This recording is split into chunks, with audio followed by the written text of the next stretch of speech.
Are you in search of your perfect cup of coffee at home? Do you crave a fresh cup of joe from the comfort of your own kitchen? Well, look no further, because Black Sun Coffee is here to help. The medium roast from Black Sun Coffee features notes of Brazil nut, grapefruit, and oak. The freshness is guaranteed to start your day off right. Go to blacksuncoffee.com, that's BLVCK, and use the promo code Confidence20 for 20% off your next purchase. The Confidence Factor.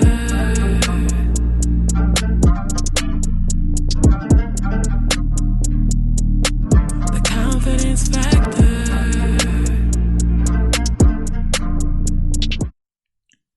Black women already know we have to go above and beyond to maybe be seen as equal, and we do all the time. However, God has a way of pushing us to do, give, and be more, and that way isn't always pleasant. Sometimes He places us in situations where we are uncomfortable and unhappy. We're still doing the work, we're still going above and beyond, but we also feel like something isn't quite right. He does this because He knows eventually we'll realize that we are capable of more, and that's the reason why we're uncomfortable and unhappy. Today's guest found herself in that very situation, but was able to use the confidence she has in her skills, giftedness, and really what's in her heart to tap into that more and become a trailblazer in her city and in her field. Let's listen. The Confidence Factor.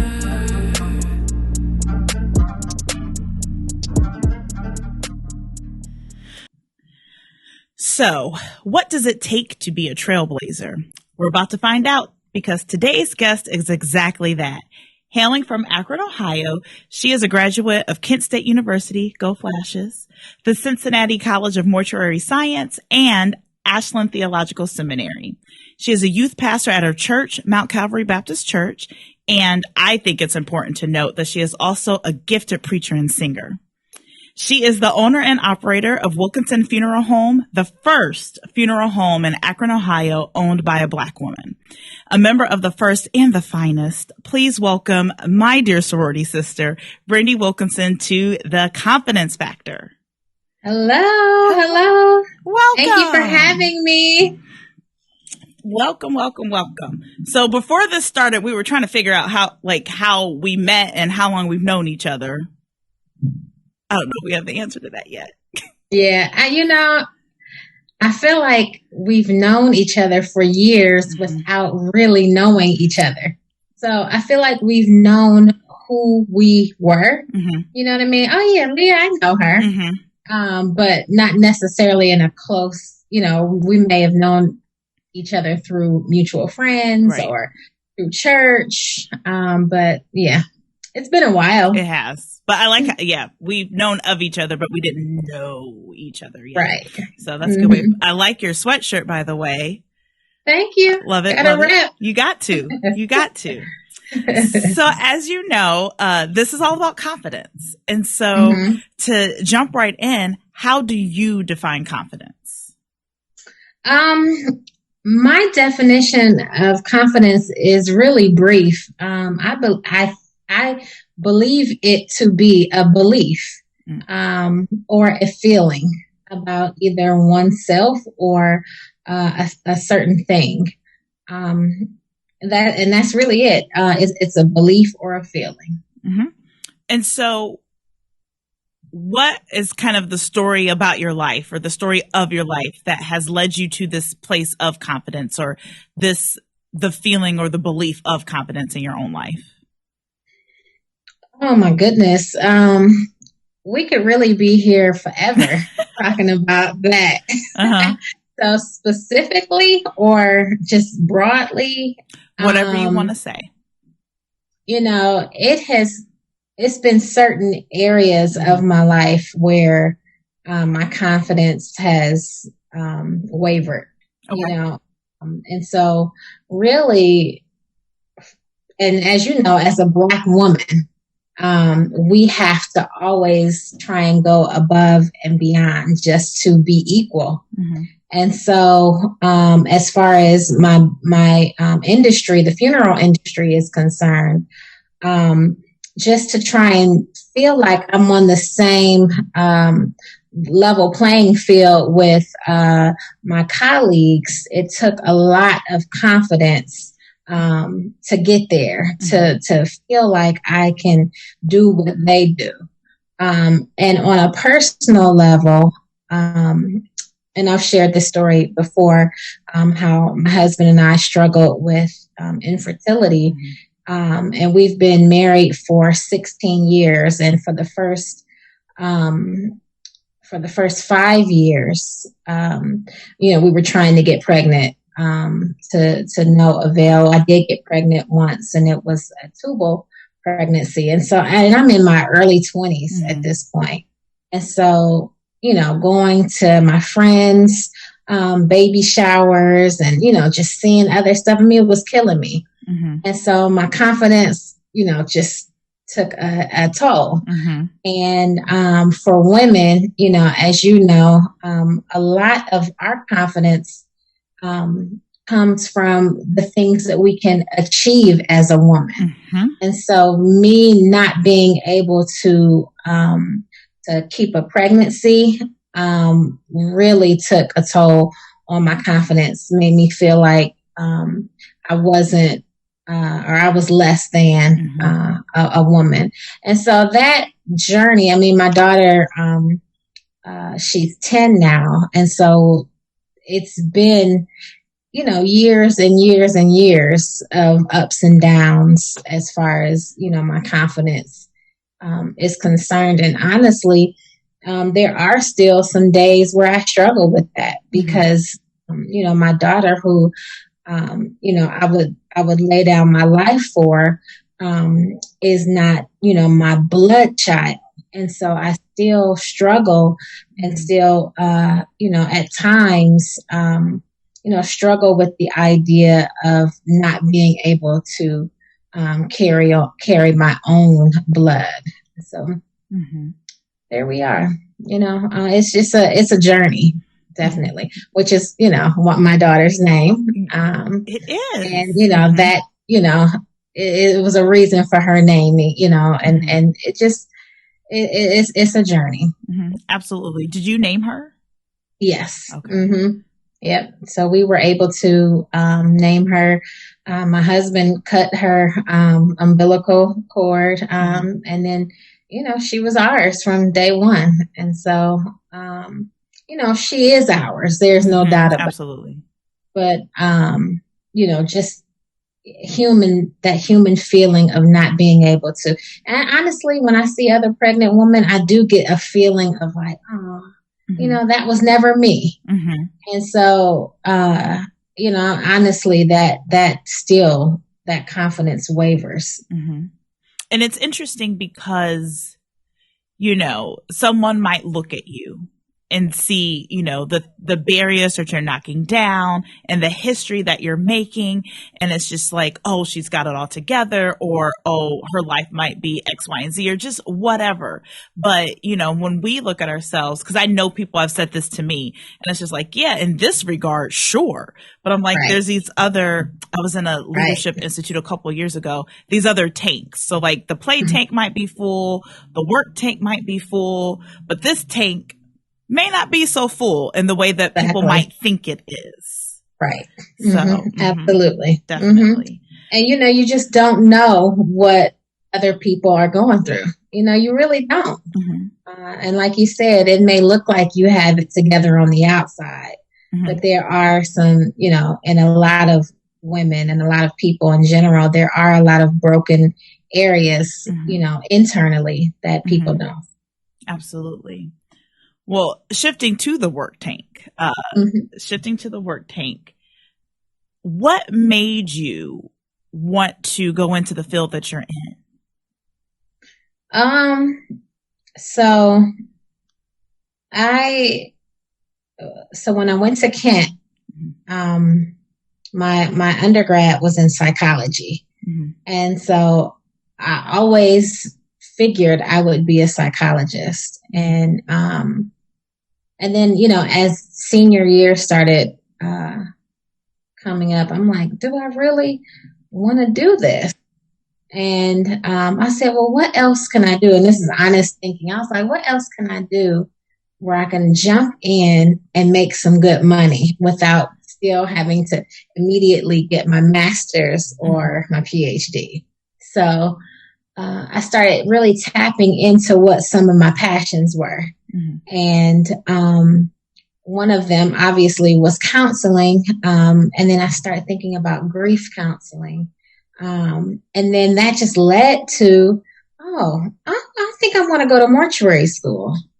And so I don't know if that really played a huge role in my decision, or the fact that when I was younger, my mother had a friend that worked at a local funeral home, and her daughter and I were about the same age. And she would come over to my mom's house, and she drove a Mercedes, and she always wore suits. And I was like, this lady is sharp. I don't know. I wonder what she does. So I found out she was a funeral director. And I was like, that's pretty cool. And then that's all I thought, about it. So I don't even know if she was in my subconscious, thinking, I don't know how that, but, maybe she did play a part in, me getting to becoming in this field. So, you worked in the field for a number of years, and then you decide, did you always know you wanted to own your own home, or is this something that just came to you over time? So I always knew that I wanted to own my own, but I didn't have the confidence to feel like it was something that I could do. And so just knowing, how you want to do something, but you don't think you can. That was me throughout my whole career. And I've been doing this for 17 years. And so I never felt like it was something that I could do, honestly, because it was, a male dominated field. And I was like, who's doing this? No woman is going to, be able to be successful without having, either a male, funeral director partner, or, she can be maybe a funeral director, but not an owner. And so I kind of put those thoughts on the back burner because, number one, I just wasn't confident enough. And number two, bills, I had, student loans, I got married, and, life just happened. And so I was like, I just got comfortable working for other people. So what changed? Well, not to be all super spiritual, but I really think it was the Lord. I know it was the Lord. And I feel like he makes people uncomfortable for a reason. And so, my last job, I was miserable, just going in, but I had no reason. Like I wasn't being unfairly treated. I wasn't, being, overworked or underpaid. I had friends there, but I was so unhappy. And so I had just started praying on it, like, Lord, I'm not happy here, but I don't want to go to another funeral home. There's, at that point, I started gaining confidence in my ability as a funeral director. And I was like, I'm good at what I do. There's nobody else, no other company that I want to work for. And so I was praying about it, and the Lord just said, open up your own. And so I remember where I was sitting. I was in first watch, breakfast. And, and so I was sitting there like, And so I came home and I told my husband, I said, babe, I want to open my own funeral home. And he was like, let's do it. No questions. He said, let's do it. So that week we started, looking, we, got in contact with one of our realtor friends, and she was sending us different properties, and we were going to churches, and that's where it started. We just started looking. Mm-hmm. So I'm trying to think if I want to ask my next question. So now that you're in this season, now you've opened your own funeral home. It is to me, from the outside looking in, it is successful. How would you describe yourself in terms of confidence now? Well, that you've done the thing you sought out to do. So that's interesting that you asked, because one looking from the outside would be like, man, she should be pretty confident. Mm-hmm. She achieved her goal. She opened up her funeral home. However, there are still parts of me that lack, because now I sometimes fall into comparison. Well, I don't have what they have, you know what I mean? And so, which is so hard. And this is what I'm learning as a new entrepreneur, to not compare to what somebody else is doing.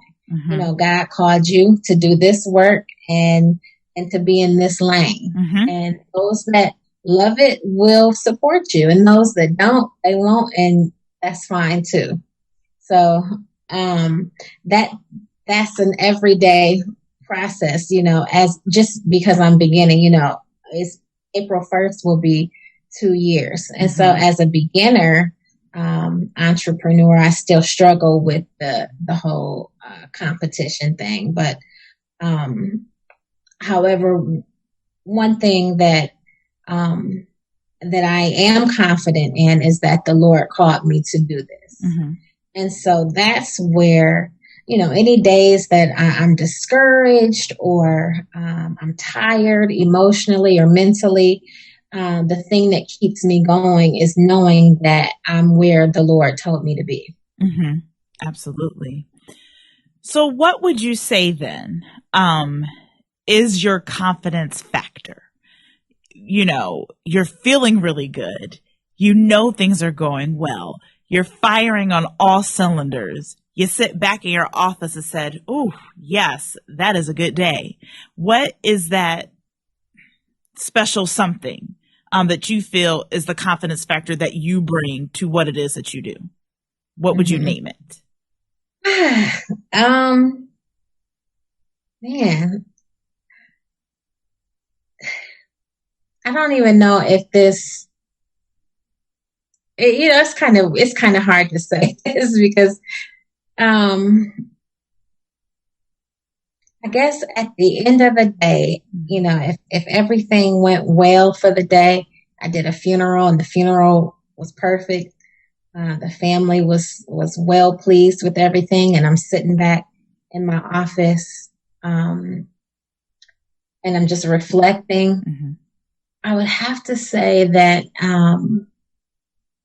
gosh, this is a hard question, Leah, because I don't,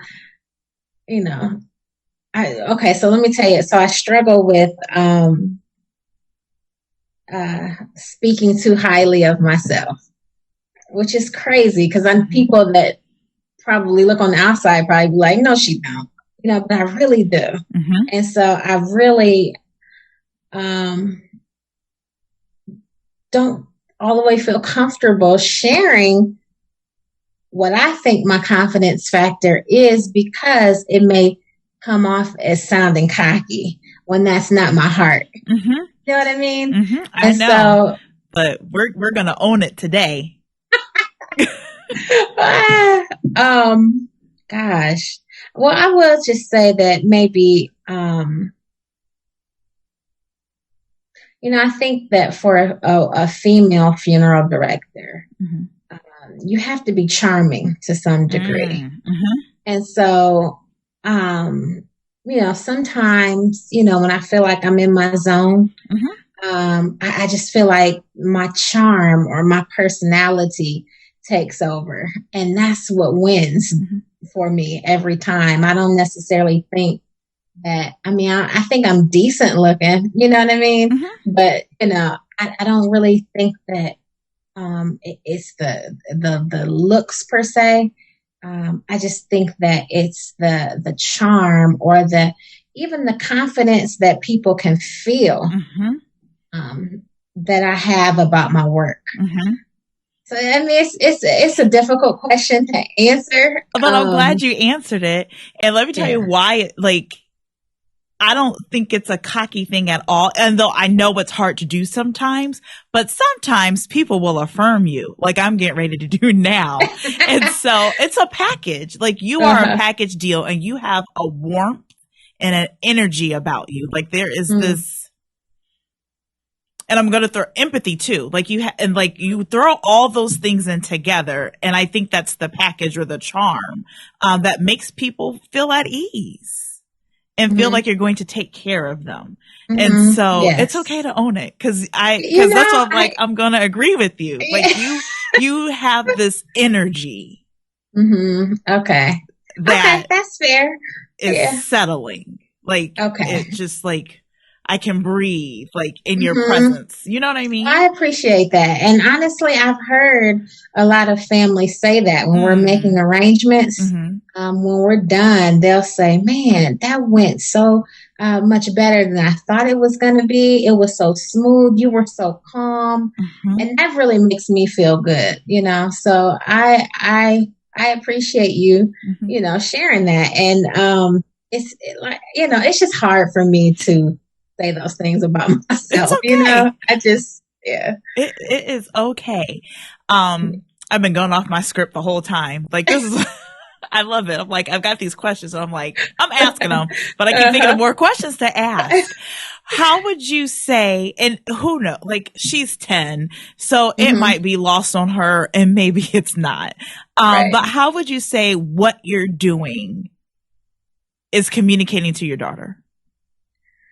Is it lost? Like, does she kind of get it? I think she gets it. So with last month being Black History Month, I think that was, I can't even really talk about this without getting too emotional because I really saw in her eyes how proud she was of me. And that made me melt. There was,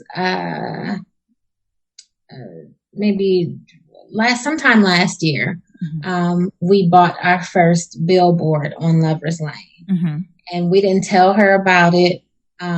We just drove by, and I saw her light up, and that was a good feeling. But last month, when she, we were talking about Black history, and my husband says, mommy is Black history, and she was like, why? Because she's a funeral director? And he was like, no, because she was the first woman funeral director to own her own in Akron. And she was like, what? And so that to me spoke volumes because, not only does she know that she can, be a funeral director.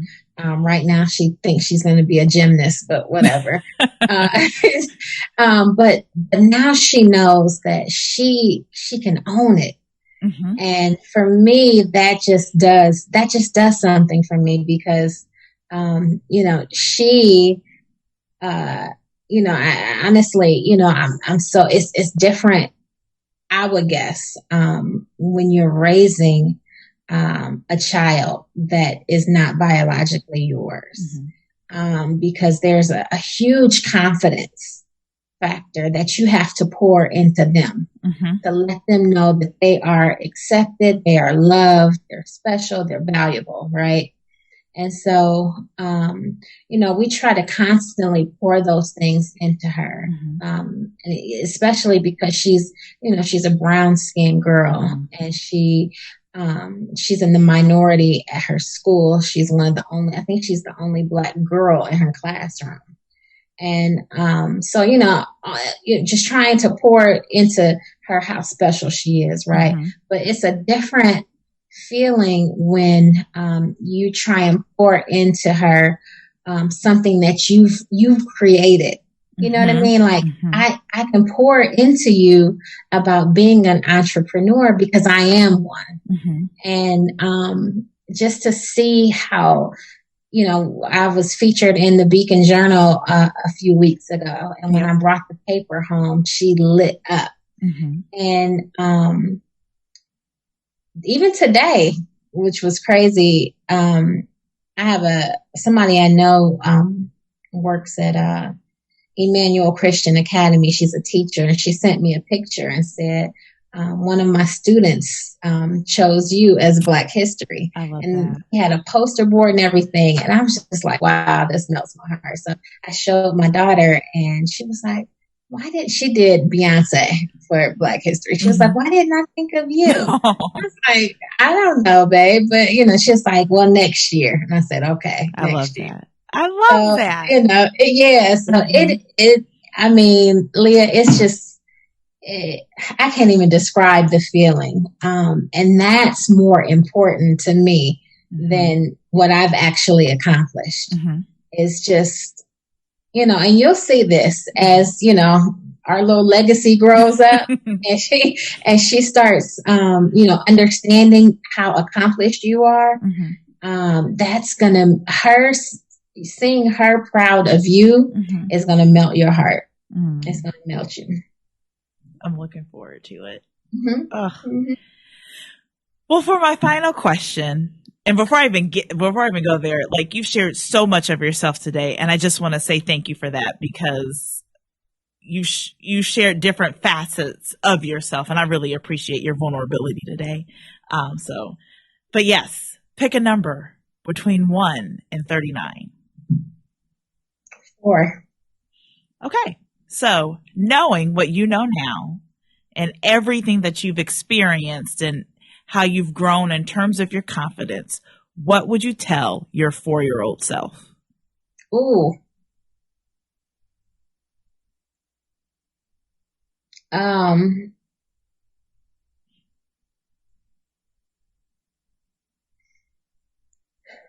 trying to think what I was doing at the age of 4, if I can remember.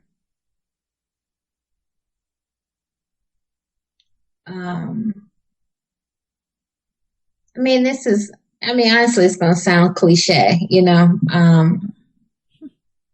4-year-old Brandee, you know, whatever life throws at you, you are more than a conqueror through Christ.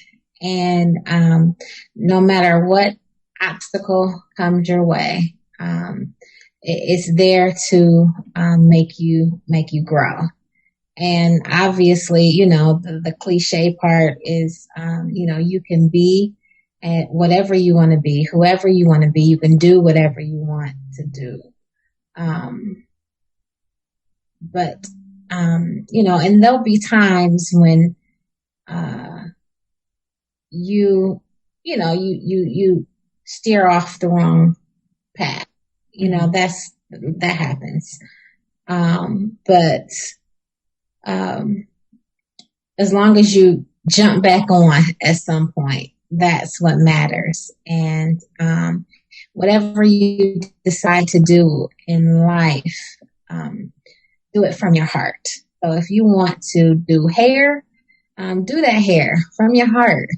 If you want to, you know, be a doctor, you want to be a surgeon, whatever you want to do, just do it from your heart. And I believe that is what will draw people to you.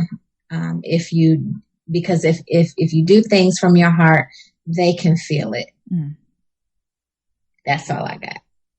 Well, that's a good note to end it on.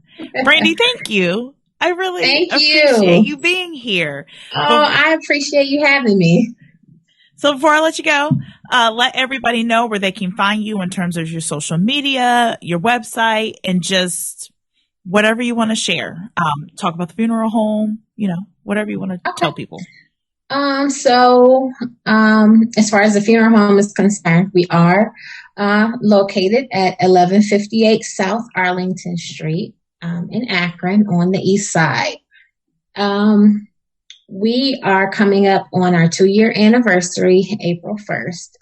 Because of COVID, we aren't going to have a celebration this year. So we may do something next year, but we are growing, and if anybody has any questions about, our prices or anything like that, they are on our website, which is www.wilkinsonfuneral.com. As far as social media, Facebook, Brandee Wilkinson, Instagram, it's Brandee Michelle. The funeral home Instagram is Wilkinson Funeral, and we also have a Facebook page as well. All right. Well, that's a wrap. Thank you again for being All here right. today. Thank you. Thank you, everybody, for listening to The Confidence Factor. Be sure to check out my website at www.beshawesome or beshawesome.com. You can also check me out on Instagram at b.shawesome. As always, thank you to Golden Ox Studios for making this a reality week after week. The confidence factor.